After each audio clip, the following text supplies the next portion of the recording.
So, perkenalkan kami dari SMP Negeri Salitis. Dulu menciptakan sejarah dari Mas Luki.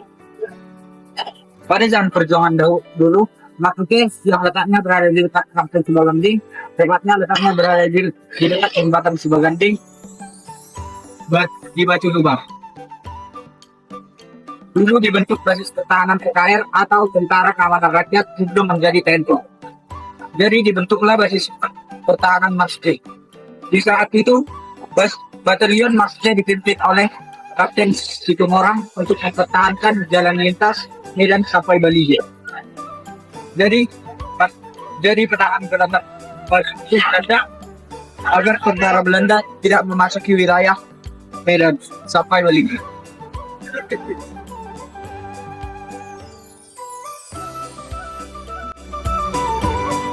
Masuk ke tempat Marsuje tersebut, kan akan memperlihatkan isi dari Guan.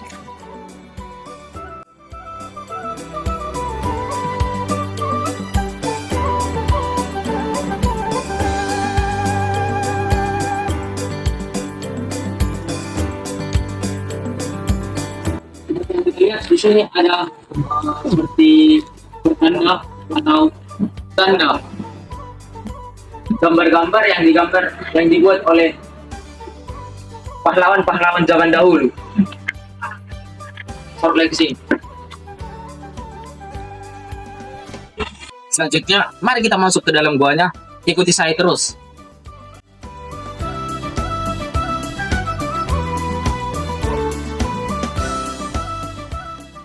Yang isi dari goanya ini tembus ke lain sisi dari goa.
Adalah perjalanan akhir dari Gua Marsuje, dan mungkin kita akan mengakhiri di sini. Sekian dari cerita sejarah Gua Marsuje ini. Jika ada salah kata dari kami, mohon dimaafkan. Terima kasih. Perkenalkan, nama saya Betty Sabarita. Saya adalah seorang siswi dari SMP Negeri 1 Gersas Bangpolo. Saat ini saya akan menjelaskan sejarah dari Tugu Siliwangi. Sepertilah Tugu Siliwangi.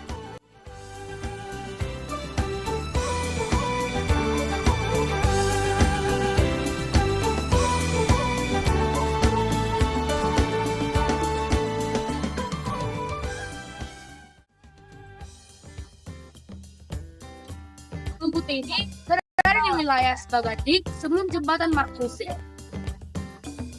Pada monumen ini dibuka pada tanggal 17 Agustus 1990 oleh Gubernur Sumatera Utara, Majen Raja Inang Siregar, Panglima Kodam Siliwangi Benangkat tahun 1985 sampai 1988. Nama Siliwangi ini diambil dari pasukan yang dikeluarkan oleh batalion 309 dari Jawa ke Sumatera, tempatnya di Tartu. Pada saat pasukan Siliwangi tersebut sampai di Bagating, mereka ternyata diserang oleh tentara Belanda. Kiranya terdapat tidak tahu di namanya, mereka tertangkap oleh tentara Belanda, mereka disiksa dan dibakar hidup-hidup tepat di Tugu Siliwangi ini dibangun. Maka dari itu dinamakanlah ini sebagai Tugu Siliwangi. Perkenalkan, nama saya Devil Benturan. Pada hari ini saya akan menceritakan tentang pengasingan Bung Karno di Pesanggerahan. Sumatera Utara banyak menyimpan jejak perjuangan Bung Karno, terutama di Brastagi dan Parapat. Di kedua tempat tersebut, Presiden pertama Republik Indonesia menjalani pengasingan. Pada tahun 1820, tentara Belanda membangun rumah persinggahan yang kita kenal sebagai Pesanggerahan. Yang sebelumnya pada tahun 1820 sampai 1942, rumah tersebut adalah bekas villa mandor perkebunan Belanda. Rumah tersebut terletak persis di pinggiran Danau Toba. Di rumah tersebut pada lantai 2, rumah tersebut berukuran 10 kali 20 meter. Di tahun 1949, rumah tersebut realisasi gedungnya perjuangan para pemimpin Republik Indonesia. Rumahnya sangat indah dan cantik, karena dalam buku autobiografinya yang berjudul Bung Karno, Penyambung Lidah Rakyat. Pengasingan Bung Karno adalah salah satu bagian penting dari sejarah Indonesia. Pada tahun 1948, selama masa agresi militer Belanda kedua, Bung Karno yang merupakan Presiden pertama Republik Indonesia diasingkan oleh Belanda ke Parapat, Sumatera Utara. Rumah pengasingan Bung Karno adalah salah satu bagian penting sejarah. Pengasingan ini dilakukan Belanda dengan tujuan untuk membatasi pengaruh dan aktivitas politik Bung Karno dalam perjuangan kemerdekaan. Di rumah itulah Bung Karno merasa tidak bebas. Sebagai seorang tahanan, Bung Karno merasa tidak bebas. Kabar tentang keberadaannya di Parapat tidak diketahui oleh rakyat Parapat. Dengan begitu, rakyat Indonesia yang di Parapat tidak. Perkenalkan, nama saya Julian. Saya sedang berada di Jalan Joseph. Saat ini saya mengatakan sejarah di Paris Selatan dan Joseph. Joseph menceritakan kata-kata Barat. Joseph lebih tua daripada Penyar. Mereka lahir di Parapat yang dijual oleh negara Joseph. Tanah ini milik kedua orang tua mereka. Dan sekarang ayah mereka adalah pemimpin dan pemimpin. Pada saat diinginkan di perang Belanda, mereka sengaja berkomunikasi dengan Belanda. Mereka mendengar pembicaraan keras dan akan mengatur daerah mereka untuk sebagai klub untuk tempat bersenang-senangnya tentara Belanda yang telah menggagalkan kemerdekaan Indonesia. Mereka berdua jadi saja tidak. Walaupun tidak dididik oleh tentara Belanda, tapi mereka tetap untuk melakukan pencabutan. Dan mereka terpilih sekali dalam melakukan mereka karena klub itu sangat dilindungi oleh tentara kolonial. Mereka pun meminta kemudian Samuel Polito untuk melakukan perlawanan tersebut. Dan untungnya saja, warga-warga menyetujui atas perencanaan mereka. Saat mereka melakukan perlawanan, mereka berdua ditangkap. Tentara Belanda mendapat informasi dari salah satu yang telah berkhianat karena telah dijamin harta dan perlindungan dari tentara Belanda. Diperkirakan ditembak mati. Klub itu tetap didirikan dengan nama Flamingo. Sampai sekarang ini tidak diketahui dan klub telah dirobohkan. Untuk mengenang Joseph dan Jonathan, mereka dinamai sebagai Jalan Joseph dan Jonathan.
Joseph dan Jonathan adalah saudara kandung dengan umur Joseph yang lebih tua daripada Jonathan.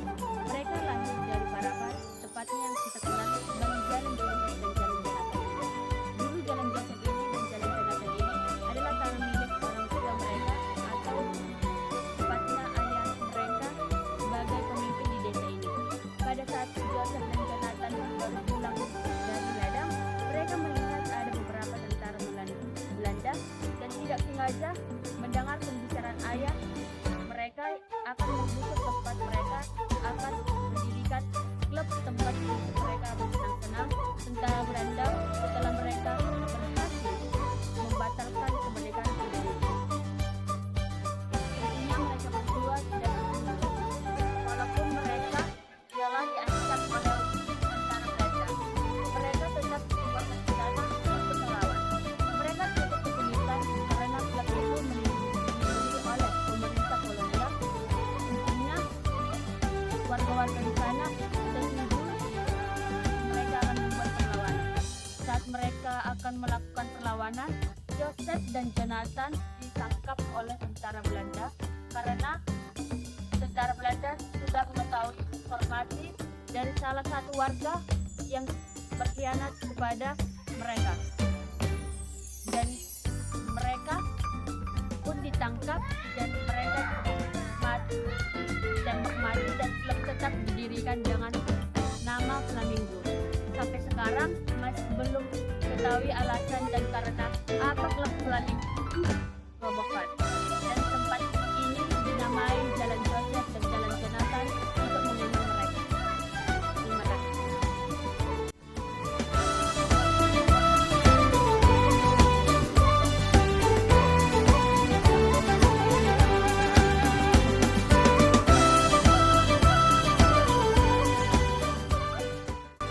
Perkenalkan, nama saya Detrina Nilam. Saya siswi dari SMP Negeri 1 Parapat. Di sini saya akan menjelaskan sejarah dari Anggarajim. Bunga Anggarajim lahir di Desa 1, Kecamatan Desa Keramat Belu. Dia adalah anak kedua yang dari Reti. Dia menikah dengan seorang gadis Bolu Sirait. Pada saat itu mereka menikah muda. Mereka dikaruniakan 5 anak, 4 putri dan 1 putra. Bunga Anggarajim dikenal dengan sangat pemberani dan pintar berkata-kata. Sampai pada akhirnya, dia memutuskan untuk membebaskan masyarakat Parapat dari budak dan penyiksaan dari raja dan pasukan Belanda. Dia meninggalkan istri dan anaknya yang masih kecil demi membebaskan masyarakat dari perbudakan. Dari narasumber yang ditanya mengatakan bahwa anak pertama Bunga Anggarajim di situ diperkirakan masih kelas 6 SD. Bunga Anggarajim ini pergi ke tempat-tempat terutama pada 3 raja. Ia berpidato di sana tentang perbudakan dan kesejahteraan. Ia menyuruh masyarakat agar menanam tanaman pokok agar dapat hidup sejahtera dan tidak mau diperbudak oleh pasukan Belanda dan raja-raja. Orang menganggap dia gila, namun semangatnya tidak pudar dan terus melakukan dan menyelamatkan masyarakat Parapat. Bunga Anggarajim memiliki sahabat yang tepatnya di Bekari 3 Raja. Di sana adalah tempat markas mereka berkumpul. Sampai pada akhirnya, raja dan pasukan Belanda mendengar kabar bahwa Bunga Anggarajim melakukan hal yang bertentangan dengan mereka dan menyuruh pasukan membunuh dia dan keturunannya. Bunga Anggarajim pun bergegas menyuruh istri dan anaknya untuk pergi dan bersembunyi di dalam peti dan juga menyuruh mereka mengungsi ke Sepangan Bolan dan Sejambul. Warga-warga membantu mereka menyelamatkan diri. Tak lama kemudian, Bunga Anggarajim pun ditangkap, lalu disiksa, dicambuk, dan dicelupkan ke dalam air panas dan diberi. Siksaan tersebut membuat Bunga Anggarajim perlahan-lahan lemah dan meninggal. Diperkirakan kematian Bunga Anggarajim tahun 1940.